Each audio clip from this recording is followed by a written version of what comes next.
Hello बच्चों, कैसे हो आप सब लोग। आई होप सब अच्छे हैं। जैसा कि आप सब लोगों को थंबनेल से क्लियर हो गया होगा, भीमराव अंबेडकर स्कॉलरशिप के लिए बहुत सारे बच्चे पूछ रहे थे कि वो कब निकलेगी। तो स्कॉलरशिप आप लोगों की निकल चुकी है और 31 जनवरी जो है वो इसकी लास्ट डेट रहने वाली है। तो आप सब लोग इसका फॉर्म जो है वो फिलअप कर सकते हैं, चाहे आप 10th क्लास में हो चाहे आप 12th क्लास में हो। हर बच्चा इसको भर सकता है, ठीक है। बट इसके लिए कुछ क्राइटेरिया है, कुछ एलिजिबिलिटी है, वो इस वीडियो में हम देखेंगे कि क्या चीज़ें ज़रूरी हैं जिससे आप ये स्कॉलरशिप जो है अप्लाई कर सकते हैं और उसमें क्या चार्जेस रहने वाले हैं और कितनी परसेंटेज मांग रहे हैं, वो सारी चीज़ें ही इस वीडियो में हम क्लियर करेंगे। तो सबसे पहली चीज़ इसके बारे में थोड़ा सा अगर हम पढ़ लें, डॉक्टर भीमराव अंबेडकर जो स्कॉलरशिप है वो इसके अंदर मेन जो चीज़ लिखी हुई है कि ये स्कॉलरशिप जो है वो एससी, शेड्यूल कास्ट और बैकवर्ड कास्ट डिपार्टमेंट जो है बैकवर्ड क्लास जो है इन स्टूडेंट्स को मिलेगी। मतलब आप एससी से या फिर बीसी से बिलोंग होने चाहिए तो आप इस स्कॉलरशिप का फ़ायदा उठा सकते हैं, ठीक है। इसके बाद ये आगे बोल रहे हैं, the scholarship offer financial assistance to the selected candidates to the complete duration of their courses। मतलब टेंथ क्लियर अगर आपने कर रखी है, 10th के बाद आगे के बच्चों को ये स्कॉलरशिप जो है वो दी जाती है। अब आगे जो ये क्या बोल रहे हैं इसके अंदर अगर देखा जाए, देखिए अगर ऑब्जेक्टिव की मैं बात करूं तो क्या है, to main objective of the scholarship is to financially support. जो 10th क्लास बच्चे कर रहे हैं, 10th क्लास मतलब हुई है, आगे 11th 12th करनी है, उन बच्चों को सपोर्ट किया जाए, उनकी एजुकेशन में फाइनेंशियली सपोर्ट किया जाए। स्कॉलरशिप अमाउंट की अगर मैं बात करूं तो Bhimrao scholarship offer financial assistance to up to मतलब 12,000 पर एनम। मतलब एक साल में 12,000 रुपये का अमाउंट जो है वो आपको स्कॉलरशिप एज ए स्कॉलरशिप दिया जाता है और आपके अकाउंट में वो ट्रांसफ़र होता है, ठीक है। उसके बाद में एससी, बीसी, डीएनटी और विमुक्त जाति, ये सारे लोग बच्चों को जो है, इस क्राइटेरिया वाले बच्चों को ये स्कॉलरशिप जो है वो दी जाएगी, ठीक है। साफ साफ है कि जनरल वाले बच्चों को ये स्कॉलरशिप नहीं मिलेगी। तो अगर कोई बच्चा देख रहा है तो बेटा आप लोगों को ये चीज़ नहीं, इसका फ़ायदा नहीं मिलेगा, ठीक है ना। एलिजिबिलिटी क्राइटेरिया जो है 11th class to post graduate, आप 11th क्लास में होने चाहिए और उसके अलावा आप पोस्ट ग्रेजुएट तक कोई भी बच्चा जो है इस स्कॉलरशिप को अप्लाई कर सकता है। लास्ट डेट जो है वो 31 जनवरी इसकी रहने वाली है, ठीक है।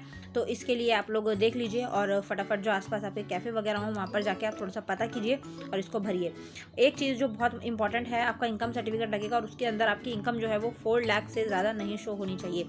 तो आप अपनी इनकम जो है वो 1 लाख अराउंड ही लिखवाइए, दैट्स गुड, ठीक है। इसके अलावा मैं आप उससे नीचे भी लिखवा सकते हैं, कोई प्रॉब्लम नहीं है। एप्लीकेशन पीरियड जो है सितंबर टू अक्टूबर यहाँ लिखा हुआ है, लेकिन ये पुरानी अपडेट है तो इसलिए यहाँ पर ये चीज़ नहीं फॉलो की जाएगी। इस बार भीमराव अम्बेडकर स्कॉलरशिप जो है फॉर्म बहुत ज़्यादा लेट निकले हैं, तो अभी नवंबर के अंदर फॉर्म निकले हैं और आपकी जो लास्ट डेट है वो 31 जनवरी रहने वाली है, ठीक है। तो आपको पूरा जो है 2 महीने मिलेंगे, तो आराम से आप इस फॉर्म को फिलअप कर सकते हैं।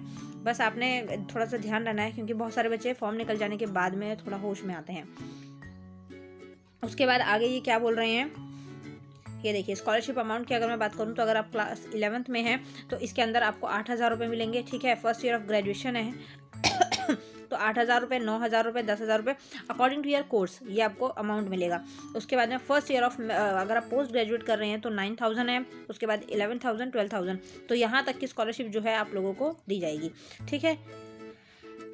इसके बाद अगर क्राइटेरिया की मैं बात करूँ, एलिजिबिलिटी क्या है, मतलब कि क्या चीज़ फॉलो होनी चाहिए आपको, जो है रेजिडेंट इंडिया मतलब कि हरियाणा का ही होना चाहिए, इंडिया के तो ऑब्वियसली हुई, तो हरियाणा का रेजिडेंट होना चाहिए, आपके पास डोमिसाइल होना चाहिए, रेजिडेंट सर्टिफिकेट बोलते हैं जिसको, ठीक है। Candidate must belong to category of schedule caste, backward caste, मतलब इन कास्ट से आप बिलोंग होने चाहिए।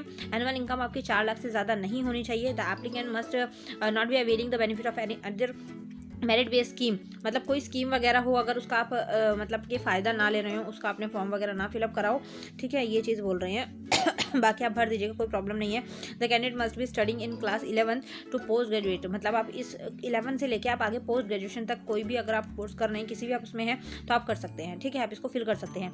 इसके बाद आगे की अगर मैं बात करूँ तो यहाँ पर परसेंटेज आ जाती है लास्ट में कि कितने परसेंटेज चाहिए होंगी। अगर 11th क्लास में हैं आप तो 70, आपकी 10th क्लास में 70% जो है वो 10th में आई हुई होनी चाहिए, ठीक है। और अगर बीसी में हैं आप, बीसी में अगर आते हैं तो 80% जो है ये मांगा हुआ है।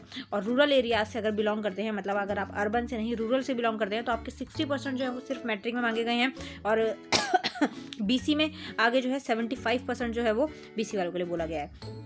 ग्रेजुएशन में अगर मैं बात करूं तो 75 जो है वो आपके 12th बोर्ड में आने चाहिए और 70% जो है रूरल में अगर आप हैं तो वहाँ 70% आपके मांगे गए हैं, ठीक है।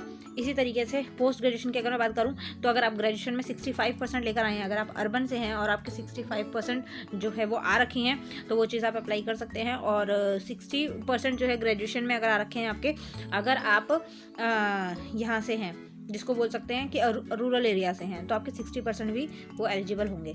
ठीक है, तो इस तरीके से ये थोड़ी सी प्रोसेस रहने वाली है। और यहाँ पर फिर ये आ जाता है कि किस तरीके से आपको इसको फिल करना है। तो आपके आसपास जो कैफ़े वगैरह हो वहाँ से बेटा इसको फिल करिएगा, अपने आप फिल करने की ज़रूरत नहीं है। ठीक है, वरना आप कोई ना कोई गलती करोगे और ये फॉर्म आपका फिर रिजेक्ट हो जाएगा। मेन चीज़ जो है आपका डोमिसाइल बना हुआ होना चाहिए, तो अपना डोमिसाइल बनवा लो अगर नहीं बनाए। अभी काफ़ी टाइम है इस स्कॉलरशिप के लिए, तो आप आराम से फिलअप कर सकते हैं।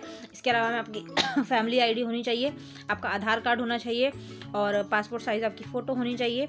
देन इसके अलावा में आपका एक चीज़ जो बहुत ज़्यादा डिमांड में रहता है आधार कार्ड और फैमिली आईडी के अलावा आपका इनकम का सर्टिफिकेट, जो कि मोस्ट इंपॉर्टेंट चीज़ है। ठीक है, और एक और मोस्ट इंपॉर्टेंट चीज़ कास्ट सर्टिफिकेट। ये डॉक्यूमेंट्स जो है वो मेजर डॉक्यूमेंट्स है, ये आपके बने हुए ही होने चाहिए। अगर नहीं बने हैं तो इसको फटाफट बनवाइए। 31 जनवरी लास्ट डेट है इस स्कॉलरशिप को भरने की, तो तब तक बहुत टाइम है, 15-20 दिन 30 दिन इसमें आपके डॉक्यूमेंट्स जो है बन जाएंगे, फिर आप इसको अप्लाई कर सकते हैं। ठीक है, आई होप वीडियो आपके काम की रही होगी। इसको जितना हो सकता है शेयर कीजिएगा ताकि और बच्चों तक भी ये इन्फॉर्मेशन पहुँच पाए। नेक्स्ट वीडियो में जल्दी मिलेंगे। Thank you so much for watching. Bye bye.